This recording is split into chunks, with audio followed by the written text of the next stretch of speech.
কিছুদিন আগে যে গণভোটটা পার্লামেন্ট নির্বাচনের সাথে একসাথে হয়েছে সেই গণভোট তো সাংবিধানিক গণভোট নয়। সেই গণভোট হয়েছে একটা আদেশের ভিত্তিতে। সেই আদেশটা বৈধ নয়।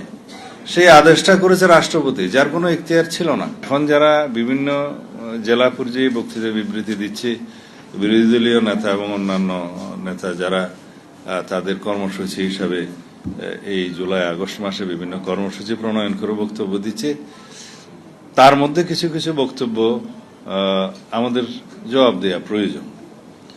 যেমন এই সরকারকে ব্যর্থ করে দেয়া হবে বিভিন্ন প্রসঙ্গে যারা বলছে, কেন বলছে? গণরায় যদি বাস্তবায়িত না হয় তাহলে এই সরকারকে বিদায় করা হবে, এই সরকার চাতুরি করছে, জনগণের সাথে চালাকি করছে, বিভিন্ন রকমের বক্তব্য দিচ্ছে।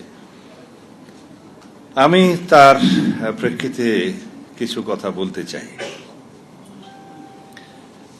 এই সাংবিধানিক সংশোধনী ছাড়া অন্য কোনো প্রক্রিয়ায় কি রাষ্ট্র কাঠামো সংস্কার করা সম্ভব? জবাব হচ্ছে না। সংবিধান সংশোধনী কমিটিতে তো বিরোধী দল আসতে চায়নি, তারা ওয়াক আউট করেছে। আমরা বলেছিলাম আপনাদের যা যা বক্তব্য আছে, যা যা সংশোধনী আপনাদের মতামত আছে এখানে এসে দিবেন, আমরা সমঝোতার ভিত্তিতে রাষ্ট্রের জন্য যেটা কল্যাণকর সেটা আমরা গ্রহণ করব এবং আলাপ আলোচনার মাধ্যমে সমঝোতার ভিত্তিতে যদি একটা সংশোধনী গ্রহণ করা যায় সেটা দিয়ে আমরা বহু বছর এই রাষ্ট্রকে এগিয়ে নিয়ে যেতে পারব। তারপরে হয়তো আবার সংশোধনের প্রয়োজন হবে, কারণ পৃথিবীর ইতিহাসে সর্বকালহর কোন নীতি প্রণয়ন করা একটি মাত্র পার্লামেন্টের কাজ নয়। পার্লামেন্ট আরো হবে, সামনের দিনে আরো পার্লামেন্ট হবে, 5 বছর পরে আবার পার্লামেন্ট হবে। সেই সমস্ত পার্লামেন্টের ভবিষ্যৎ কার্যপ্রণালী বা চাহিদা এখনই নির্ধারণ করে দেয়া যায় না। ফিউচার পার্লামেন্টারিয়ানদের রাইট কখনো অতীতের কোনো পার্লামেন্ট নির্ধারণ করে দিতে পারে না, যেটা ফ্যাসিবাদী শেখ হাসিনার সময়ে সংবিধানের 7 ক এবং খ দ্বারা যুক্ত করে তিনি বলেছিলেন যে সংবিধানের প্রায় 1/3 পরিবর্তনীয় থাকবে, সেটা অসাংবিধানিক এবং সেটা হাইকোর্ট অসাংবিধানিক ডিক্লেয়ার করেছে। ইতিমধ্যে আরো অনেক ধারা তারা করেছে, যেমন গণভোটের বিধান বাতিল করেছিল।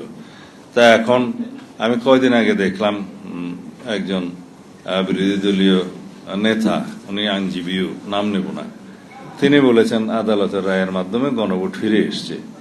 কিন্তু এই গণভোট হচ্ছে সেই গণভোট যেটা ফিরে এসছে, সেটা হাইকোর্টের রায়ের মধ্যে ছিল, অ্যাপিলেট ডিভিশনে সেটা আবার কনফার্ম করেছে। সেটা হচ্ছে আর্টিকেল 142 গণভোট। সেটা কি? সেটা হচ্ছে যখন সংবিধান সংশোধন হবে, সেই সংশোধনীতে যদি প্রস্তাবনা আর্টিকেল 8, 48, 56 এবং 142 এগুলোতে কোনো পরিবর্তন আসবে, তখন রাষ্ট্রপতিকে একটা গণভোট আহ্বান করতে হবে। যেহেতু সেটা অনেকটা মৌলিক পরিবর্তনের মতো, যে ধারাগুলো পরিবর্তন হলে জনগণের কাছে আবার যেতে হবে, সেটা সেই গণভোট।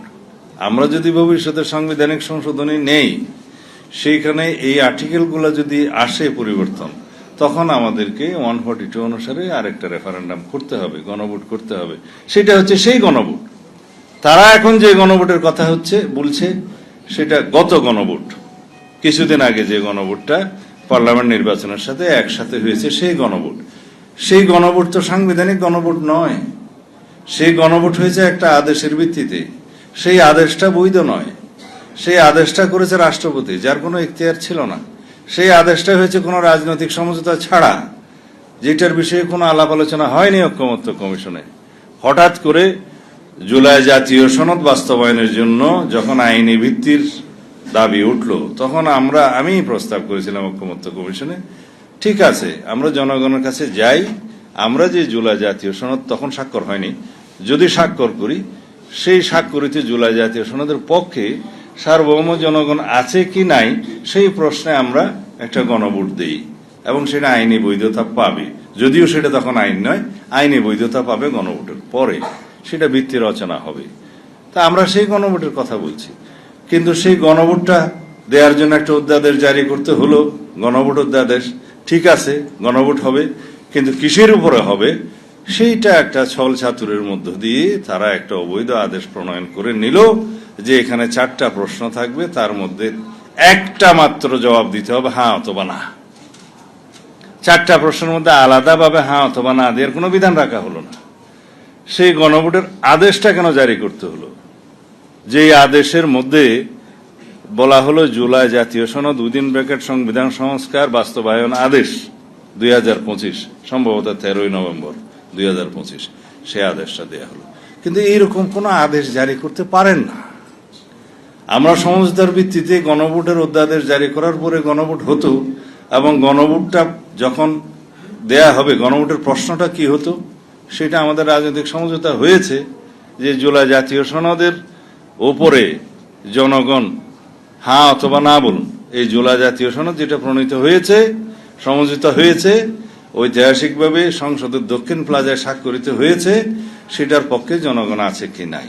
এখন জুলাই জাতীয় সনদে তো অনেকগুলো দফা আছে, সমস্ত দফাগুলো তো জনগণ পত্রিকার মাধ্যমে পড়েছে, ওয়েবসাইটের মধ্যে পড়েছে, তারা জানে।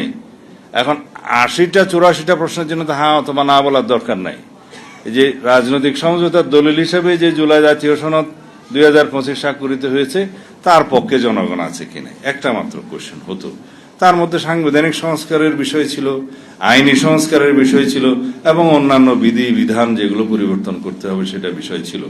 আমরা এটাও সমঝোতায় উপনীত হয়েছিলাম যে সংবিধান সংশোধনের প্রশ্নটা বাদে, অংশটা বাদে, বাকি যে অংশটা আছে সেটা ইন্টারিম গভর্নমেন্ট তখনই বাস্তবায়ন করতে পারে, করেছেও অনেকগুলা অধ্যাদেশ জারির মধ্য দিয়ে। পরের পার্লামেন্টে সেই অধ্যাদেশগুলো আইনে পরিণত করার একটা বিষয় থাকবে, সেটা ভবিষ্যৎ পার্লামেন্ট দেখবে, তারা আইনে পরিণত করবে। আমরা অনেকগুলো আইনে পরিণত করেছি, কয়েকটা বিল অধ্যাদেশ আমরা আইনে পরিণত করতে পারিনি, যেগুলো আরো স্টাডির দরকার আছে এবং এখনো আমরা করছি, সেগুলো আমরা পরে পার্লামেন্টে নিয়ে আসবো।